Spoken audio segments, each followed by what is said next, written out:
morning, everybody. How's the workshop been so far? Yeah? I'm soft-spoken, and I don't like to use the microphone. I'm mic shy, so can everybody hear me in the back? I was asked to speak to the people in the back so we can all hear. Anyway, I really want to say that, to everyone here, and thank you for joining us here. There's such a beautiful sunny day out. If it were up to me, I'd be out there running around. So I appreciate that you're giving us the opportunity to share some information. I have Michael Yee here. He's going to co-present with us. And Michael is a financial advisor, and we're finding that in planning, whatever it is, if we have a team effort, financial planner, CPA, and attorney working on your behalf, it works out much better than to have separate people and talking to them. You want everybody in synergy. If you've ever played music and sang in a choir, there might be three people singing, but if you sing together, you hear a fourth voice, and that's kind of what we're looking towards, bringing that kind of value to our clients. So thank you, Michael, for joining us. I heard the word crisis so many times. How many were here at the reverse mortgage? How many times did you hear the word crisis in that small videotape?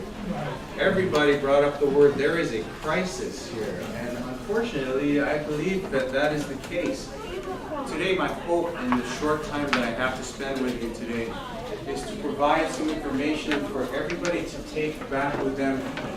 And I'm going to use the word transform because that's what I believe it is we need to do now. Transform the way we look at estate planning in Hawaii, and in particular the way we look at our long-term care planning, advanced care planning. Because I believe there is a crisis, what do you call it, a tsunami coming our way.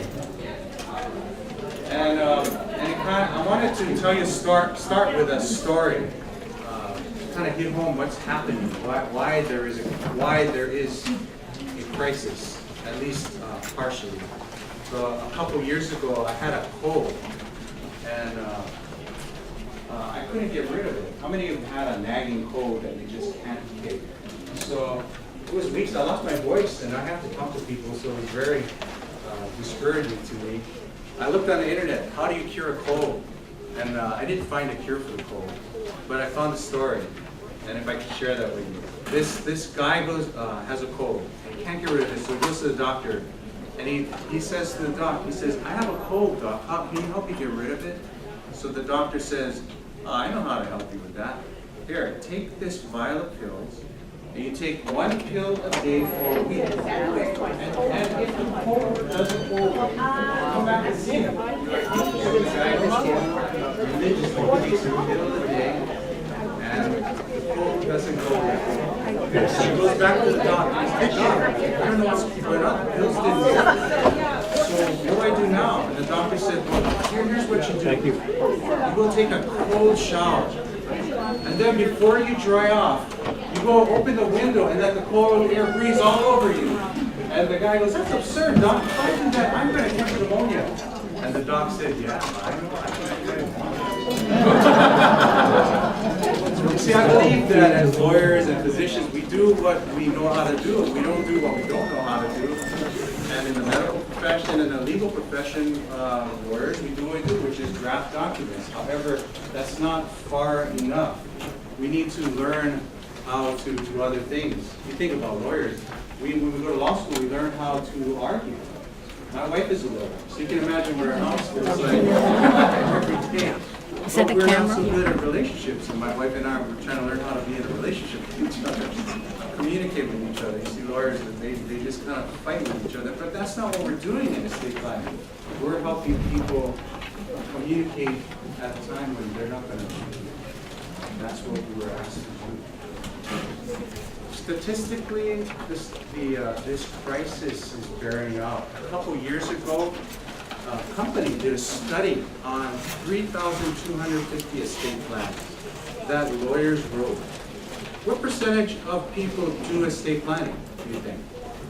Anybody know? How many people do estate planning, percentage-wise? A lots of people, like 90%, you think? What do you think? Yeah. 30%. So I don't know, we don't know what happened to the 70% who didn't do estate planning. I gotta imagine it was very fun to go through that process. Of the 30% of people who did estate planning with lawyers, you know, they tested the failure. Failure meaning was the money used for what it was intended to be used for. Intended for the people who made the estate plan, was it used for what they intended it to be used for? You know what the failure rate was? Oh yeah, the lawyers like to think there's no failure rate, right? We did a great job. The failure rate was 70%. You know what was interesting about that? 2% of the failures occurred because lawyers missed on a tax issue or we went through a court probate system. You see, we do what we know. We will talk tax. I love tax. I'm a tax geek. But not many people enjoy talking about taxes. We'll help people minimize their taxes and avoid probate, and that's what we ask everybody to think about when they go see a lawyer. The failures happen in relational aspects of the estate. In the relationship between our beneficiaries and the trustee, in the relationship between the siblings with each other. I have 3 brothers, very close, 1 year apart, same genetics, lived in the same house, played music together, played sports together, soft-spoken, conflict avoidant. I'm the only lawyer in the family. 2 brothers are doctors. When we inherited our family home, and I gotta imagine that many of you have had the same or have heard stories of this. We had to figure out what to do with the home, and our parents gave it to us equally. We didn't get 1/4 each. And when we sat down at the dining room table to figure out what to do, it was backwards. We spent years trying to figure out what to do with it. One lawyer says, like putting us in the middle of a lake in a boat. How many of you are familiar with Lake Wilson? You know where Lake Wilson is? Is it a clean lake? You want to be swimming in that lake? Probably not. So you don't want to spend too much time in that lake. Well, one lawyer says, like putting us in the middle of a lake and handing us a kitchen bowl. Asking us what we're doing. My brothers have experienced this.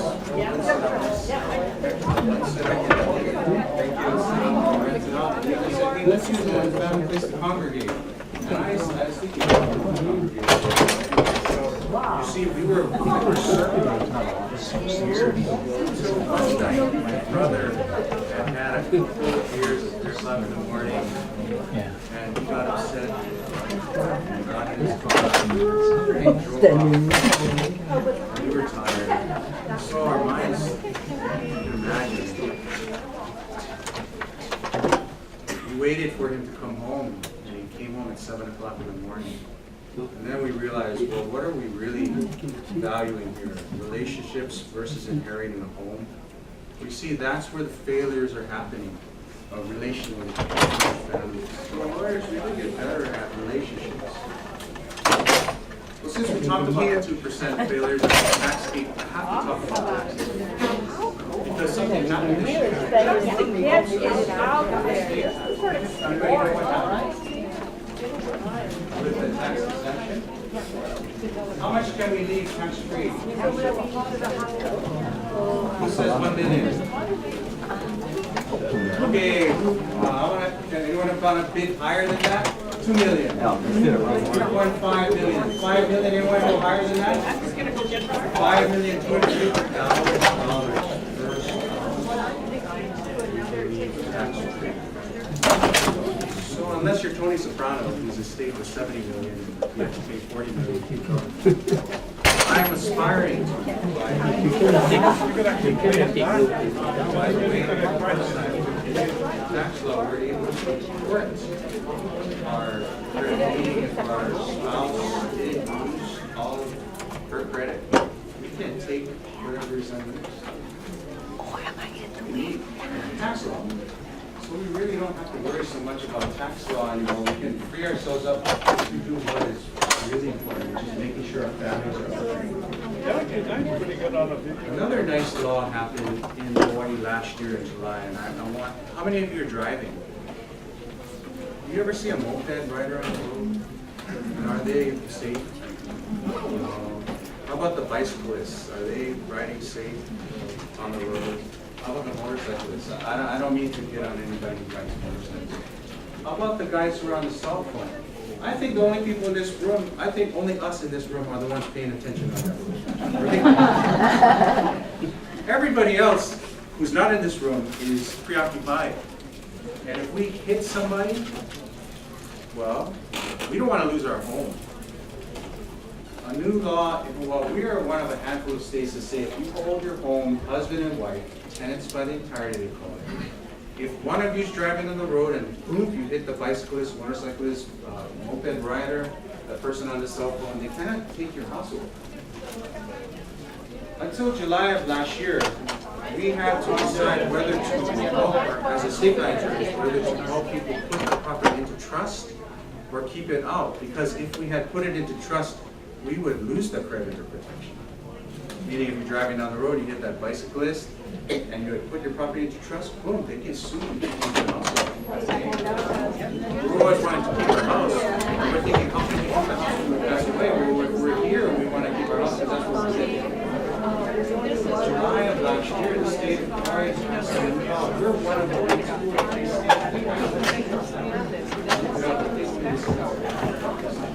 where you can actually transfer this property into trust if your husband and wife have preserved their creditor protection. So if you haven't heard about this, it would be a good opportunity for you to talk to your lawyer to see if you can take advantage of that.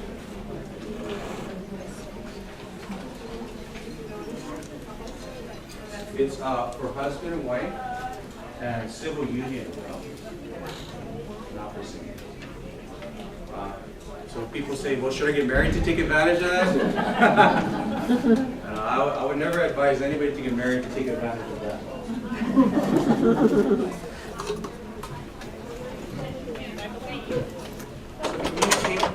The end result of that study that said that 70% of our estate that's the crisis. So how can we help our families so they don't fail? And I believe that there are 3 steps to estate planning. The first step is the estate plan. Think to yourself, how many of you have made an estate plan? What color is it? What color is your estate plan? Black and white. Right? Anybody have an estate plan that is not black and white? You see, when people come to see me, what they're asking, I believe, is, can you help me write your last will and testament? My lasting legacy.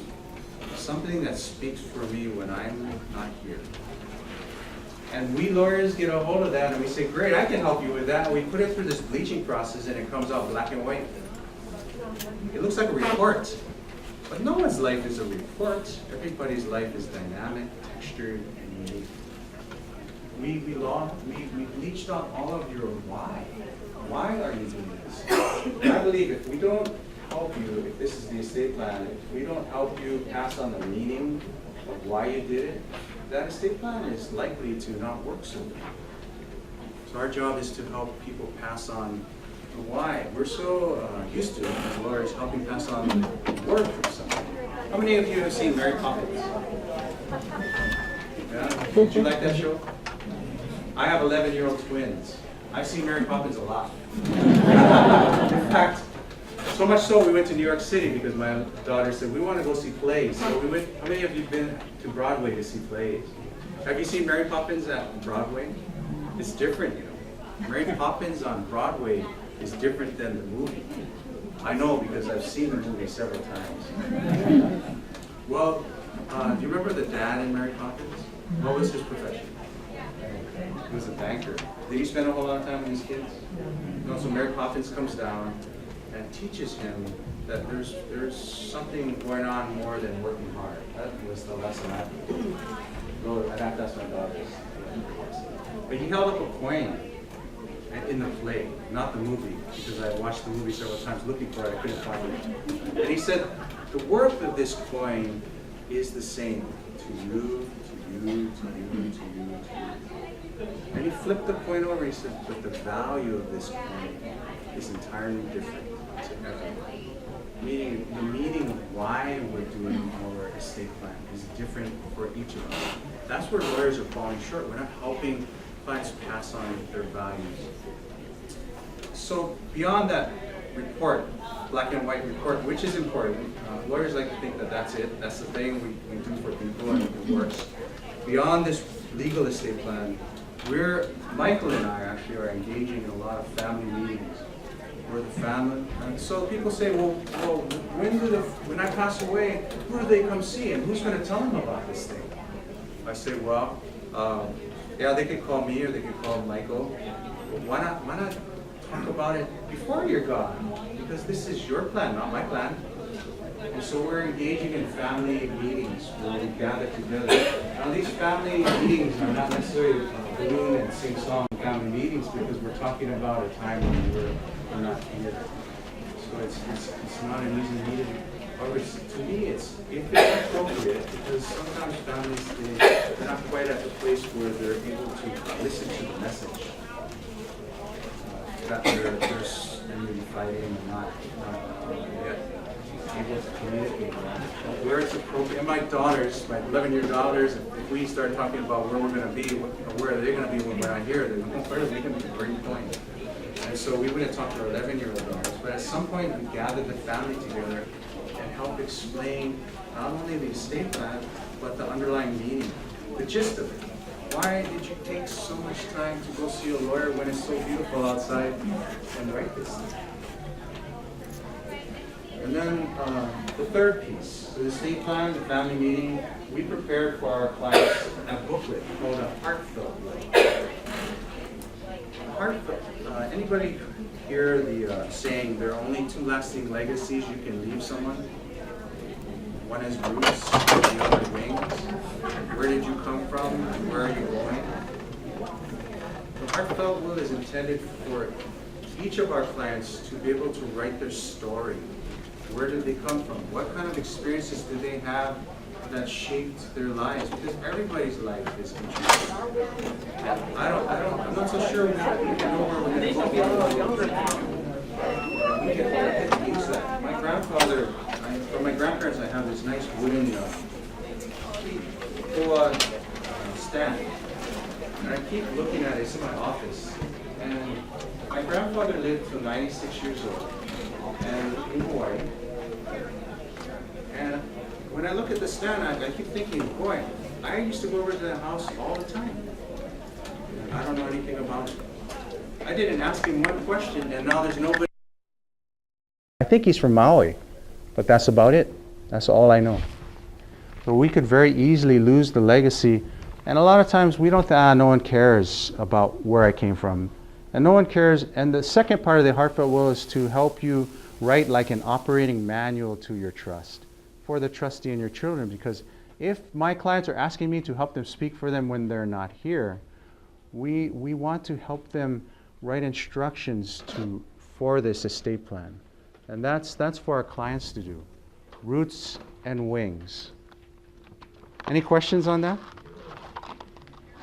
And by the way, when we do our estate planning, nothing's going to happen after we shake hands and leave the room.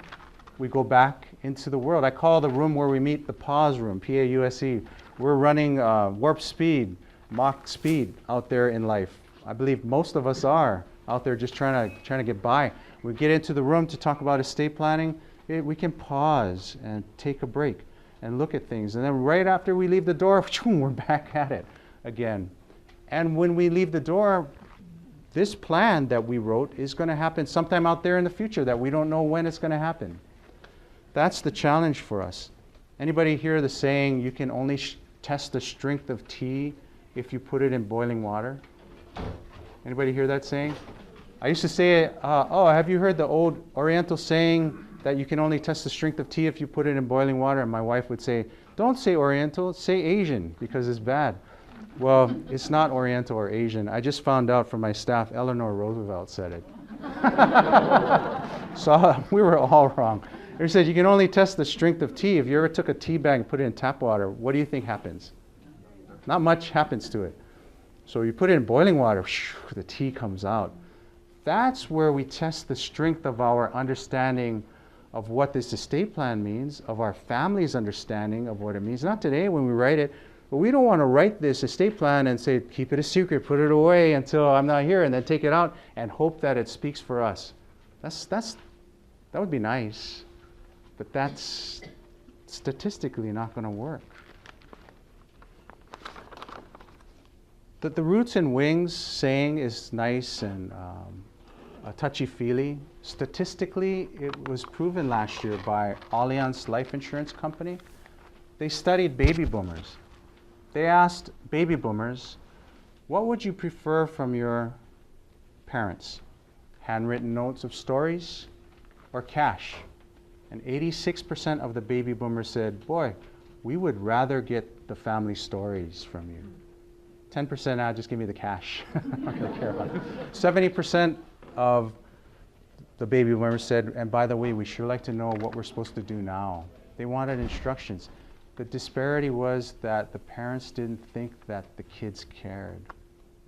We don't have permission. I don't really feel like I have time to write these things down or speak it into a video or talk to them in a family meeting. It's hard to do, hard to talk about these things.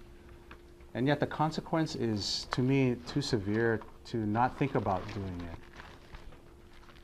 Any questions? I have a question to what you stated regarding your house, that as of July 1st, 2012, the new law is that you should transfer it into a trust to preserve from creditor protection. Well, how do people have their house prior to that? Usually, the question is, how do people have their house prior to transferring it into trust? Right. Well, hopefully it's in your name. Uh-huh. And if you're married, it's probably in your husband and wife, both names. But I don't know, you'd have to check the deed. Well, because my house was placed in trust in 1990 at that point already. So to protect from creditors and all that. So the comment was, well, my house is already in trust. Well, you don't have the creditor protection, actually. Because of the law, you want to take it out and put it back into trust. As silly as it sounds. That's if it's already in trust, why even take it out? Exactly, but they wrote the law that way. I think it were lawyers writing that law.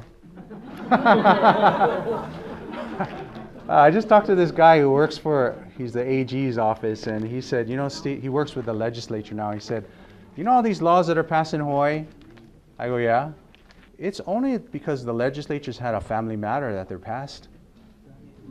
I think, really? Anyway. So in other words, I have to have my... You have to see your attorney, yeah. Mm-hmm. Oh, Yeah. right. Yeah, you want to see your attorney because remember, we don't know when this is going to happen. And life is guaranteed going to change. I try to keep my 11-year-old daughters about this tall and not interested in boys. Now I got to try to keep this boy away from one of my daughters who my other twin has a crush on. It's getting a little hectic for me. But they keep growing up. And so, yes. But I want to go back to what you said. So you're saying actually that when she put it in trust, it was not covered by the law. So she really does have to take it out. She does. And have to put it back. Yeah. Okay. Yeah. My parents are like that. Yeah. Okay, thank you. It's good to review anyway. Yes. This is so devastating to thousands of people. Why can't we pass a law where all of those are grandfathered into this law? Good idea.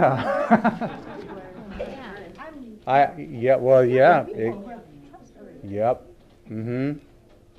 And it's an opportunity to get creditor protection now. What a great law.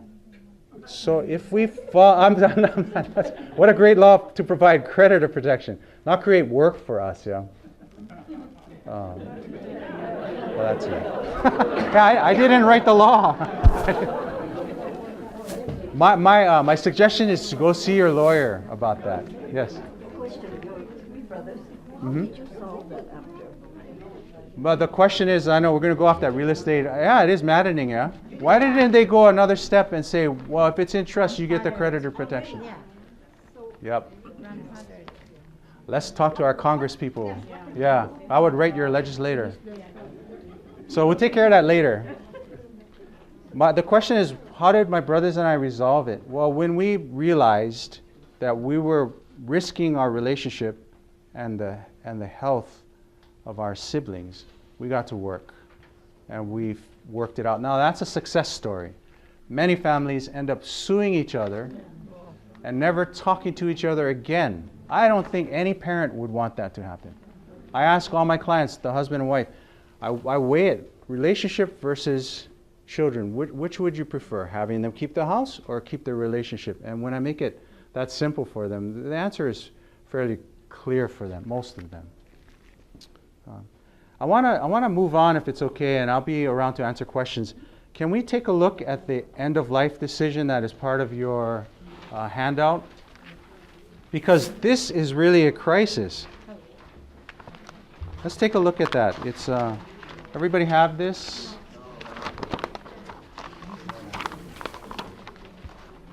It's not. There. Can I hold this up, please? It looks like this. Do you have any? We do. Yeah, we got. Huh? Yeah, we have. Oh, no more. Sorry. Well, can you share, please?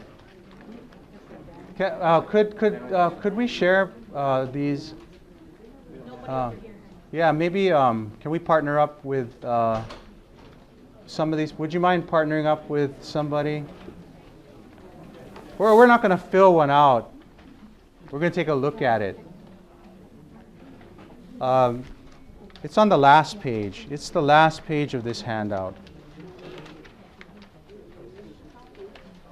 It has draft written on the paper. Oh, we have extra, yeah. Here we go. Here you go. Hi. I think we have enough for everybody. Yeah, it should be.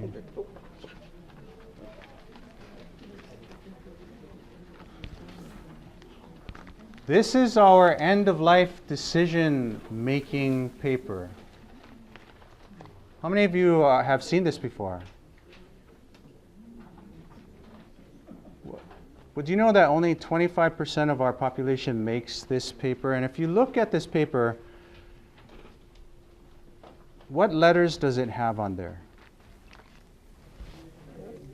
A and B. It reads like a multiple choice question, doesn't it? So to me, whoa, something's not quite right with this question. Because no one's life is A or B, static one-time event. Everybody's life is unique, dynamic, and textured. Yet this form is asking us to make an A or B decision at an end-of-life decision. And boy, talk about a boiling water moment. The question in this paper is, if I'm in a coma, not going to get better, going to pass away soon, the doctors have done everything they can to get me better, there's nothing more they can do, do I want to be put on a respirator and ventilator or not, A or B? Sounds simple. Yeah, I know I would want A or B. Well, it's a choice that we can make. This is a crisis. This is that tsunami we're talking about, this one area. Lawyers are asked, think how awkward this is. Lawyers are asked to help our clients make a decision that the legislature wrote this. That's a medical decision. Already starts out being awkward. Then we turn it into a multiple choice question. And then we put it away and hope that it works at that boiling water moment when someone is going to go. How many of you heard about the Okada case? If you were here, Percy, remember that? Mrs. Okada was in her 80s. She ended up at Queens last year. Her doctor said she was end of life. She made an end of life decision. She said, if I'm in a coma, I'm not going to get better, going to pass away soon, and the doctors have said that I'm end of life, I don't want to be put on a respirator and ventilator. And she did this years ago. She marked a box years ago.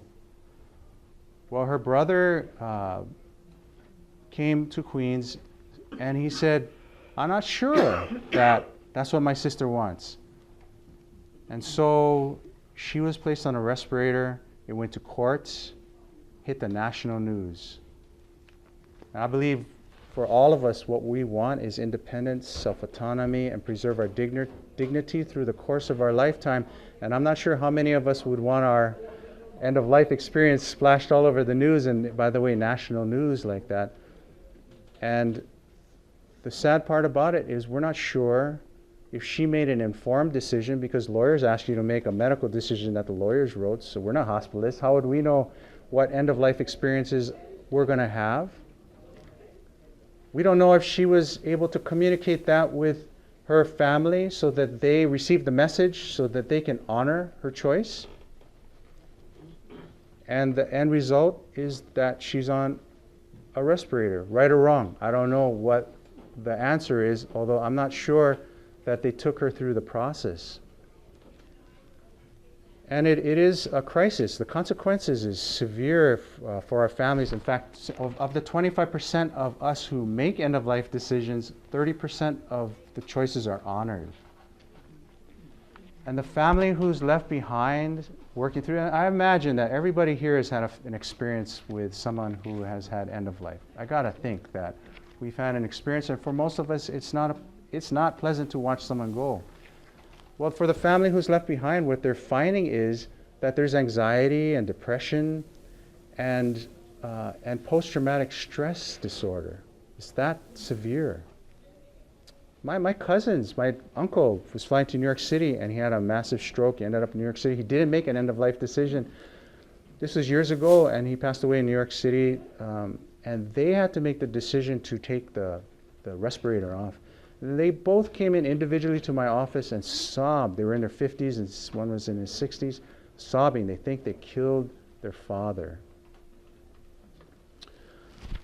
And I wanted to share a couple contrasting experiences with your personal experience. My dad was a physician, internist cardiologist. And right before he retired, he came home with a little book like this, something that was in a folder. And it was charted. The line was going down, and I was at home. I was an adult. And I took the book, and I opened it up, and I said, Dad, what is this? And he said, oh, he closed it. He said, you weren't supposed to see that. And so he said, well, okay, since you did. He gathered my brothers and I, 4 boys and my mom. He said, you know this chart that I've been tracking for several months? He said he had anemia that turns into leukemia that's incurable. And he was an internist cardiologist, so he knew the progress of this disease. And he said, I have 4 months to live, he said. And I made an end-of-life decision. With this disease, I'm going to slip into a coma. And when I do, I've made a choice. I don't want to be put on a respirator. At the time, he looked pretty healthy, and we were going around senior facilities talking about it together. It was a nice experience. Him from a medical point of view, what does it feel like? Me from a how do you mark the box point of view, the legalities of it. So I said, I understand that because I do that for work, and that makes sense. Well, he was accurate about the disease and the prognosis of the disease because he knew. He was not quite accurate about the timing of it. He lived for 2 years, and he told us this together a couple times before he passed away. Well, when he was in the hospice, in the bed, you ever have those snapshot moments where it freeze frames? Well, that was one for me. And he was in the bed, and my brothers were around me, and my mom was over here, and the hospice lady was over there, and my dad was lying in his bed. He was at home, and he slipped into his coma. And my reaction, 180 degrees, shoom, at that moment, it shook me up, actually. I was ready to tell the hospice lady who's standing right about where you are, put him on a respirator, don't let him go. It startled me. I never felt like that before. I didn't say anything, and I believe that why I didn't say anything was that he gave us a gift. He knew his illness. He expressed it to us. He made an informed decision because he knew. He expressed it to us together, so I was accountable not only to my father to honor his wishes, but to my brothers and my mom. As much as I didn't want to see him go, and as much as it was sad to see him go, I believe our family was given a great gift by what he gave us. And we want everybody in Hawaii to have this gift. And it's hard to sit down with clients one-on-one to help them through this, to help them make a decision and gather together with their families. And this is a process because everybody here is healthy. We don't know what the future is going to be for us. So much like estate planning, it is a process. We are trying, there's a small group of us who are looking to bring a uniform system to Hawaii called Respecting Choices, so that everybody can engage in this planning opportunity. And the places that actually have this in place, like Australia, Wisconsin, Virginia, see, only 25% of us make an end-of-life decision. In those states in that country, 90% make an end-of-life decision. Of the 25% of us who make the decision, 30% of our decisions are respected and honored at that boiling water moment. In those places, and like Australia, there's an 86% success rate. And the stress and anxiety and the post-traumatic stress syndrome significantly reduced for our family members. So look out for that, because we talk about the negatives, the crisis here, yet there is a silver lining in this. Lawyers and physicians, we have to take the ball and transform the way we practice and offer that to you.